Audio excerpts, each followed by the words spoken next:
Halo teman-teman semuanya, di video kali ini kita akan belajar tentang fundamental C++.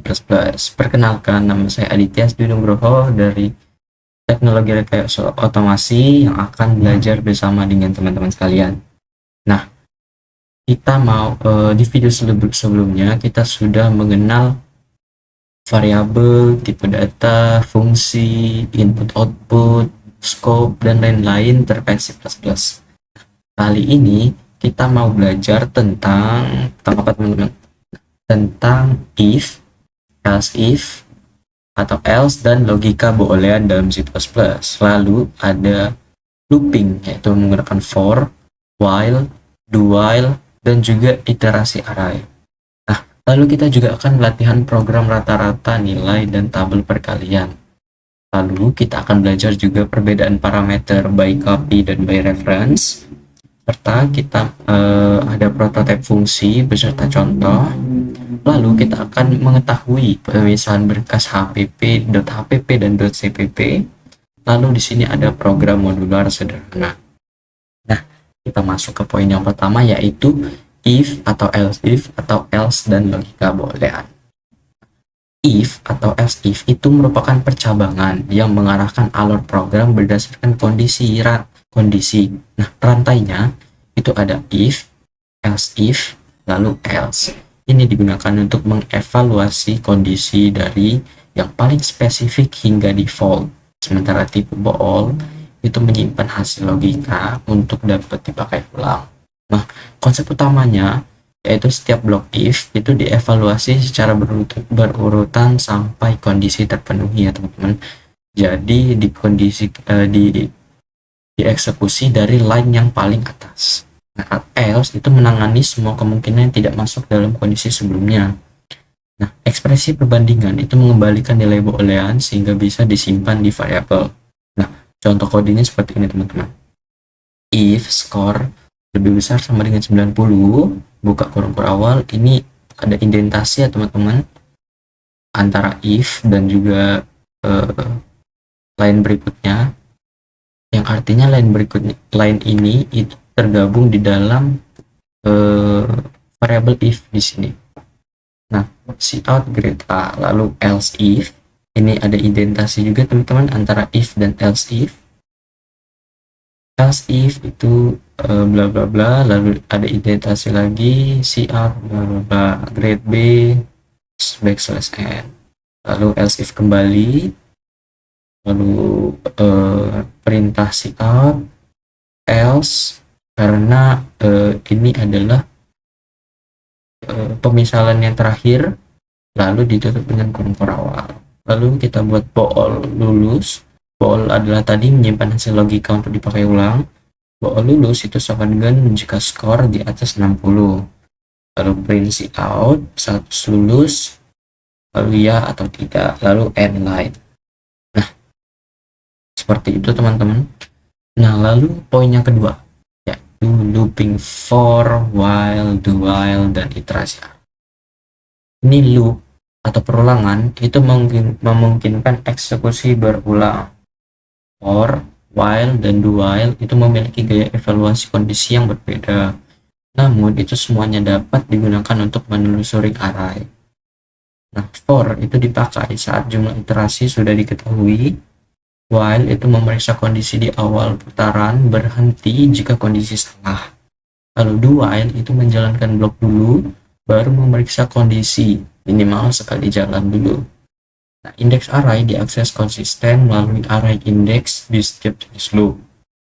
Contoh kodenya, cout sama dengan for loop, for integer i sama dengan 0, i kurang dari 5, i plus plus, cout array index i. Ini while loop, lalu integer i sama dengan 0, while i kurang dari 5, cout array index. Lalu do while integer j sama dengan 0, do buka kurung awal, cout array j sama dengan j plus plus, while j kurang dari 5. Itu teman-teman di dalam kode perulangan. Nah, yang kedua, yang ketiga yaitu latihan program rata-rata nilai dan tabel perkalian. Ini adalah dua latihan utama yang mengenalkan perhitungan rata-rata menggunakan loop tunggal dan pencetakan tabel perkalian menggunakan loop bersarang. Input jumlah nilai n itu terlebih dahulu kita input jumlah yang mau kita hitung, lalu gunakan loop untuk membaca setiap nilai dan tambahkan ke total. Rata-rata dihitung dengan total slash n. Nah, di sini integer n itu print out jumlah nilai, lalu di sini kita memberikan in atau input pengguna ya teman-teman, seperti yang telah saya jelaskan di video sebelumnya. Lalu sini double total sama dengan 0, for integer i sama dengan 1, i lebih kecil dari n itu double x, lalu print out nilai ke index, lalu in x, lalu total plus minus x. Nah, lalu out rata-rata.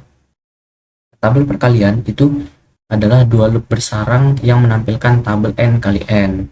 Loop luar itu menentukan faktor pertama, loop dalam mengalihkan dengan faktor kedua. Slash t itu dipakai supaya kolom rapi. Nah, contoh kodenya seperti ini teman-teman. CPP integer n, cout tampilkan tabel perkalian hingga, lalu di sini pengguna memberikan input, lalu menggunakan perulangan for integer i sama dengan 1, i kurang dari n, i plus plus. Lalu indentasi di sini for integer j sama dengan 1, j kurang dari n, j plus plus. Lalu print out i dikali j, lalu out and line. Nah, lalu ada juga perbedaan antara parameter by copy dan by reference.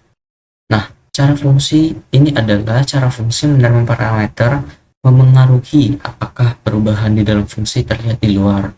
Salinan by copy tidak mengubah nilai asal, sedangkan referensi atau by reference itu langsung memodifikasi variabel asli.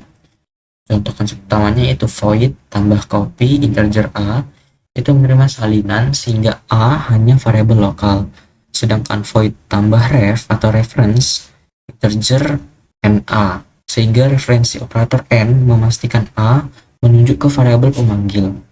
Lalu kita harus menggunakan referensi saat ingin menghemat sel dan besar atau memodifikasi argumen. Nah, contoh kodenya yaitu seperti ini. CPP yaitu void tambah copy integer a plus sama dengan 10, void tambah reference integer na itu a sama dengan 10. Nah, integer main di sini integer x sama dengan 5, lalu tambah copy x, cout setelah pass by copy, lalu cout tambah ref setelah pass by reference. Nah, lalu ada juga prototype fungsi dengan contoh. Prototype itu mendeklarasikan tanda tangan fungsi sebelum dipakai. Hal ini memisahkan deklarasi dari implementasi dan menjaga compiler mengetahui fungsi yang akan dipanggil. Nah, prototype itu biasanya ditempatkan di bagian atas atau di header. Implementasi dapat berada di akhir file atau berkas terpisah. Pemanggilan fungsi itu cukup menyertakan header karena compiler sudah tahu bentuknya. Contoh file CPP yaitu prototype-nya yaitu int kali integer a integer b. Nah, implementasinya yaitu integer kali integer a, integer b, return integer a dikali b. Nah, pemanggilannya yaitu integer main x sama dengan 4, y sama dengan 5, cout hasil kali sama dengan kali x, y. Nah, lalu ada pemisahan berkas HPP dan CPP. HPP atau header itu menyimpan deklarasi, sedangkan file implementasi atau CPP itu memuat definisi. Nah, pemisahan ini meningkatkan modularitas, mengurangi duplikasi, dan mempercepat kompilasi ulang. Nah, header atau .hpp itu berisi deklarasi fungsi, kelas, atau konstanta yang ingin dibagikan. Lalu file implementasi atau CPP itu memuat kode aktual dari fungsi yang dideklarasikan. Ini adalah hashtag include header.hpp membuat fungsi siap dipakai di berkas lain. Nah, contoh implementasi nyata pada pasangan ini teman-teman. 6 fungsi prototype.hpp atau CPP, deklarasi dan definisi kali, serta program modular app.cpp, deklarasi dan definisi tampil menu tambah kurang.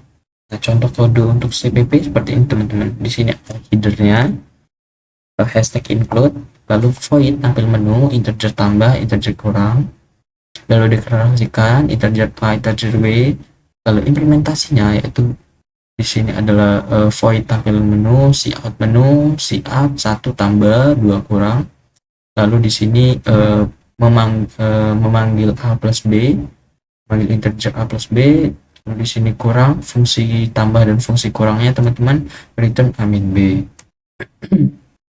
Nah, lalu ada program modular sederhana.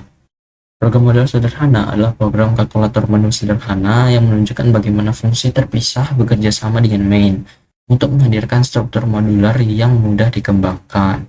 Nah, alur programnya adalah main itu digunakan untuk memanggil tampil menu untuk menampilkan pilihan. Pengguna dapat membentuk operasi dan masukkan dua angka, lalu main itu memanggil fungsi aritmatika sesuai menu. Nah, jika pilihan tidak ada, kita tampilkan pesan error. Nah, ini adalah contoh kodenya teman-teman. Integer main itu buka tutup kurung, buka kurung kurawal, tampil menu, integer pilih koma b, cout pilih menu, lalu pengguna memberikan input in, lalu cout masukkan angka yang pertama, lalu in kembali, lalu program akan bertanya masukkan angka kedua, lalu kita pengguna memberikan input lagi, lalu di sini ada if else gitu. If pilih sama dengan 1, cout hasil tambah A plus B. Lalu else if pilihan sama dengan 2, cout hasil kurang A, B. Tambah dan kurang di sini adalah definisi fungsi dari ini tadi teman-teman. Tambah dan kurang. Nah, else cout pilihan tidak tersedia jika pengguna tidak memilih 1 atau 2. Nah, lalu return 0. Nah, mungkin teman-teman tanpa berlama-lama, mari kita coba langsung programnya ya, biar kita tidak awang-awang ataupun meraba-raba. Nah, di sini yaitu if else boolean tadi, ini menggunakan input IOStream, lalu kita menggunakan using namespace std untuk memudahkan kita dalam menulis program. Nah, di sini ada integer main, lalu kita mendeklarasikan integer score, cout masukkan nilai, lalu in score. Lalu if score 90, print cout A, lalu else if, lalu else if kembali, lalu pilihan terakhir menggunakan else saja teman-teman. Sini jangan lupa buka tutup kurawal, lalu cout grade sama dengan D. Logikanya, logika booleannya yaitu bool lulus. Jika skor lebih dari 60 itu cetak lulus. Jika skor di bawah 60 cetak tidak. Itu mari kita coba run saja.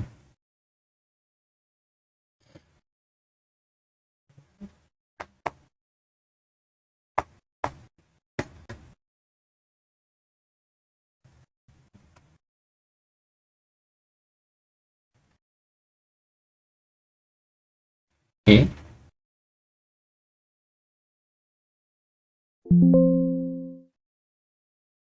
Sebentar.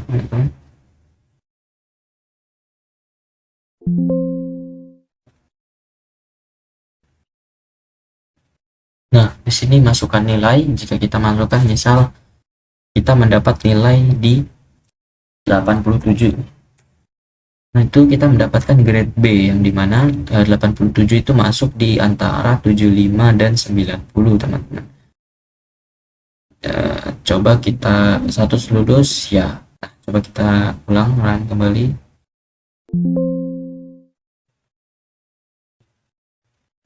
Misal masukkan nilai, misal nilai kita di bawah 60 yaitu 45.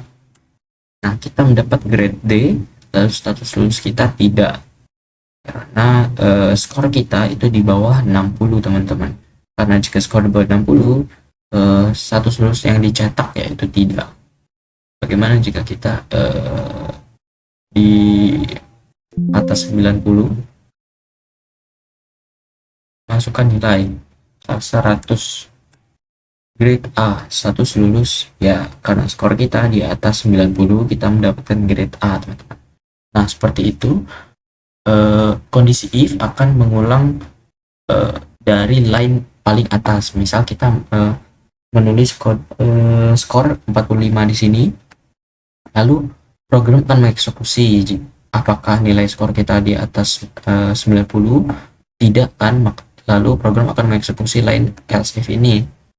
Lalu apakah nilai kita di bawah di atas 75? Tidak. Lalu eksekusi else if yang ini, apakah skor kita di atas 60? Tidak. Lalu else ternyata skor kita di bawah 60, jadi program akan mengeksekusi baris cout yang ini, teman-teman, yang grade sama dengan D, karena di sini kriterianya terpenuhi, teman-teman. Namun jika kita masukkan nilai 100, lalu di sini program akan mengecek if skor kita di atas 90, ternyata skor kita 100, maka program akan langsung menjalankan baris cout grade A, teman-teman, lalu akan menghentikan proses program tanpa perlu mengecek satu persatu kembali, karena di sini sudah terpenuhi kesesuaiannya, seperti itu. Nah, lalu yang kedua kita masuk ke loop atau perulangan. Di sini menggunakan input IOStream, lalu using namespace std, lalu integer main itu integer array index 5 itu 1 2 3 4 5, dimana ini berisi 5 list. Itu adalah for, itu cout for loop for integer i sama dengan 0, i kurang dari 5, i plus plus cout array index. Lalu di sini ada penggunaan while, cout while loop integer i sama dengan 0, while i kurang dari 5, itu cout sama dengan array index i plus plus cout and line. Nah, lalu do while itu cout sama dengan do while loop integer j sama dengan 0, do kurang while cout array j, while j kurang dari 5, lalu cout and line return 0. Begitu, coba kita run langsung saja. Nah, for di sini for menggunakan perulangan dari 1 2 3 4 5, while 1 2 3 4 5, do while 1 2 3 4 5. Jadi mau kalian pakai for, mau pakai while, mau pakai do while, itu hasil yang diberikan, output yang diberikan itu tetap sama ya, teman-teman. Cuman ada perbedaan di bentuk kodenya. Ya, for seperti ini, while seperti ini, dan do while seperti ini, teman-teman. Namun tetap saja output yang diberikan itu tetap sama. Lanjut, kita mau ke latihan rata-rata. Sini kita menggunakan for, integer main, integer n, cout jumlah nilai, lalu double total 0, lalu di sini iterasi for nilai keberapa, lalu in sama dengan x, lalu total itu sama dengan plus sama dengan x, cout itu rata-rata adalah total dibagi n atau banyak data. Kita coba langsung run saja. Jumlah nilai, misal jumlah nilai 6,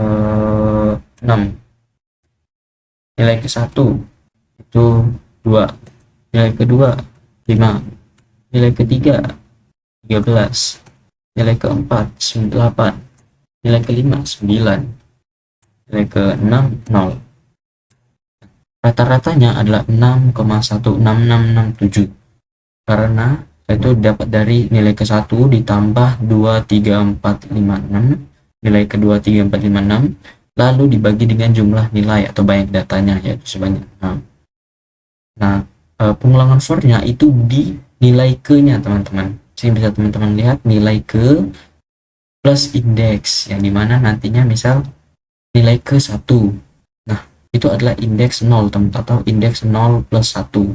Nah, lalu nilai kedua itu adalah indeks 1 tambah 1, teman-teman, di sini. 1 tambah 1. Nah, lalu nilai ketiga yaitu 1 ditambah 2, dan seterusnya seperti itu. Lalu ada latihan tabel perkalian. Itu sama saja, teman-teman, seperti yang tadi.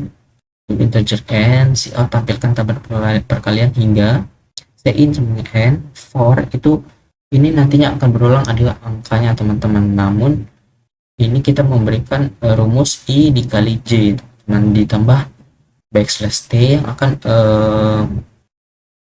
agar baris output lebih rapi. Kita run saja.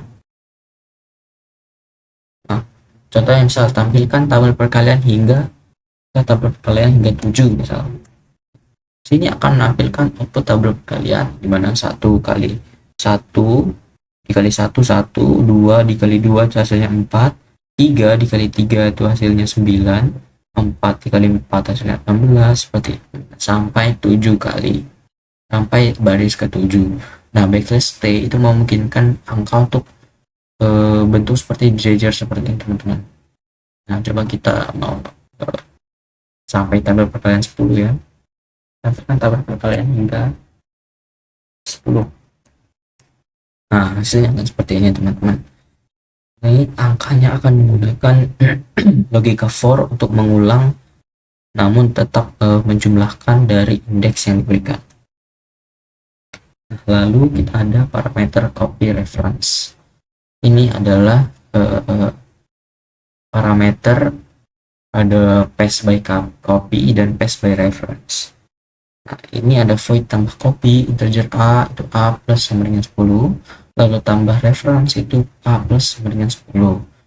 Contohnya itu integer main itu integer x sama dengan 5, setelah pass by copy itu sama dengan x, setelah pass by reference itu sama dengan x. Kita akan melihat perbedaannya teman-teman.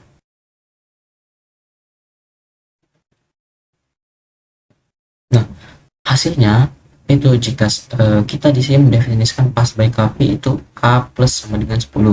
Setelah pass by copy, x yang ada di sini tidak akan berubah teman-teman, karena pass by copy di sini hanya bekerja di dalam fungsi ini saja, bukan fungsi bekerja dalam global. Sedangkan yang pass by reference itu bekerja integer a-nya itu bekerja secara global teman-teman, yang dimana nilai x di sini akan ditambahkan nilai a yang ada di sini. Jadi hasilnya by copy 5 atau sama dengan nilai awal yang diberikan, sedangkan by reference itu 15. Nilai yang diberikan ditambah dengan nilai yang diberikan di dalam fungsi reference ini teman-teman. Seperti itu. Lalu kita lanjut lagi, ada fungsi prototype CPP. Nah, di sini kita mau masukin ke HPP dulu. HPP itu di sini ada hashtag if and def itu untuk membuka fungsi prototype HPP-nya. Lalu kita mendefinisikan fungsi prototype HPP itu adalah integer kali integer a, integer b, lalu ditutup dengan library and if teman-teman. Nah, lalu kita masuk lagi ke CPP sehingga kita dapat mengubah include di sini nama library-nya itu menggunakan nama HPP-nya teman-teman, nama modular HPP-nya atau header-nya, yaitu 6 fungsi prototype HPP, header dari ini teman-teman, fungsi yang telah kita deklarasikan. Nah, lalu integer kali integer a, integer b, return a kali b itu return, lalu tutup kurung kurawal. Ini ada fungsi main CPP-nya. Ini teman-teman include IOStream, lalu ini deklarasi dari fungsi HPP-nya. Kita deklarasikan di dalam input, namespace std, lalu ini ada kodenya integer main x sama dengan 6, y sama dengan 7. Cout adalah hasil kalinya teman-teman, kali x koma y, lalu return 0 itu tutup kurung kurawal. Coba kita run.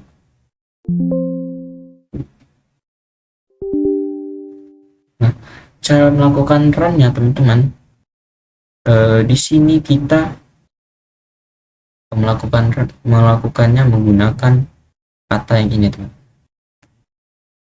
Nah,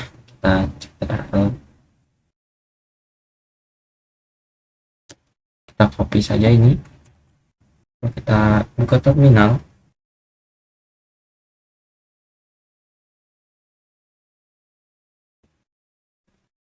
New terminal. Masih saja sekarang, sebentar teman-teman.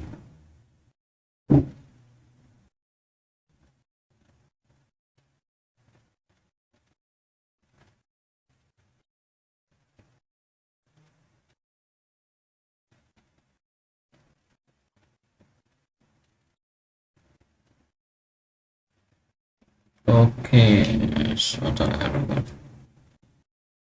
Oh, di sini karena kita tidak menambahkan nol ya di sini. Kita ulang kembali.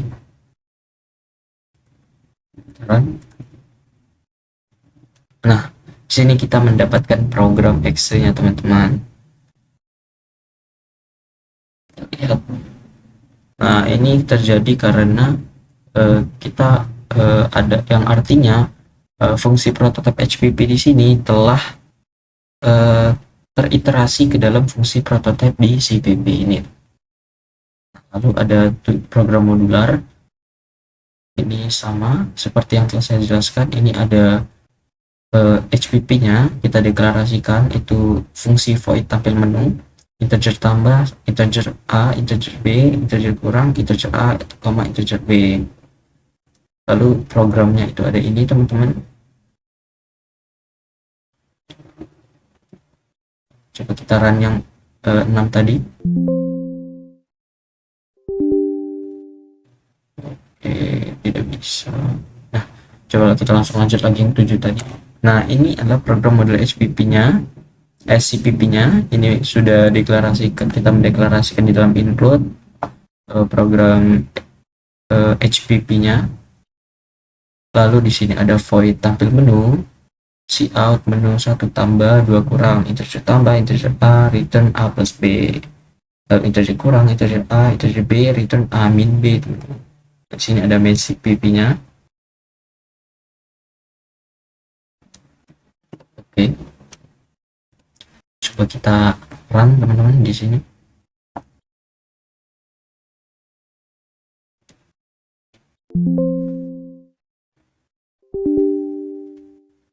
Oke. Seperti ini.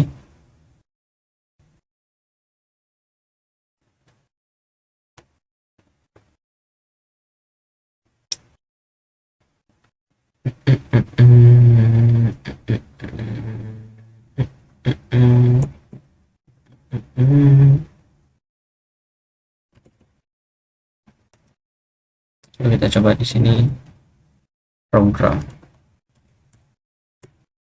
Nah, seperti ini teman-teman. Menu misal kita mau tambah, masukkan angka 1 34, angka 2 20 32.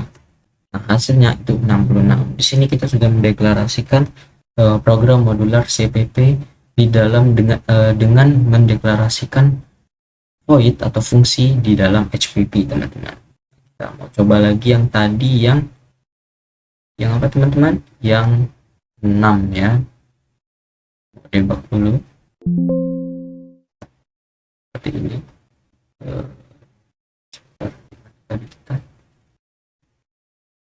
Nah, di sini kita mau coba di sini program.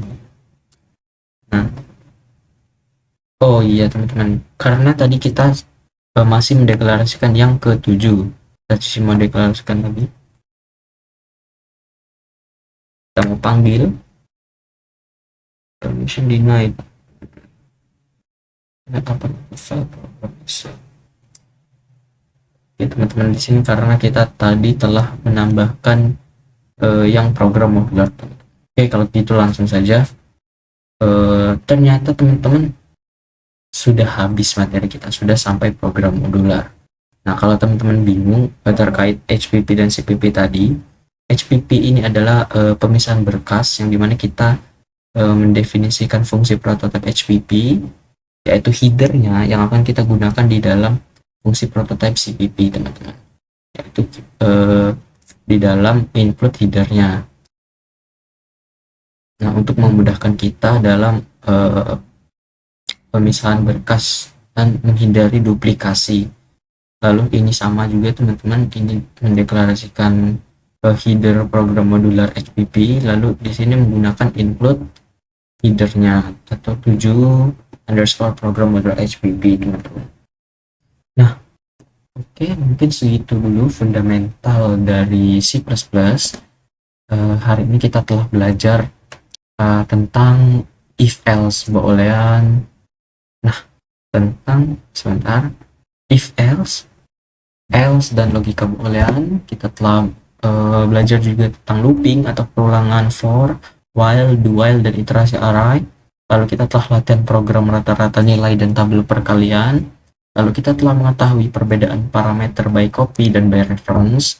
Lalu ada prototipe fungsi dan contohnya. Lalu pemisahan berkas .hpp dan .cpp serta program modular sederhana. Nah, semoga apa yang telah saya berikan dapat teman-teman pelajari dengan baik sehingga kita dapat belajar bersama-sama terkait bahasa pemrograman C++. Selamat beristirahat teman-teman, selamat melanjutkan aktivitas lainnya. Terima kasih telah menonton. Jika saya ada salah kata, saya minta maaf. Bye-bye.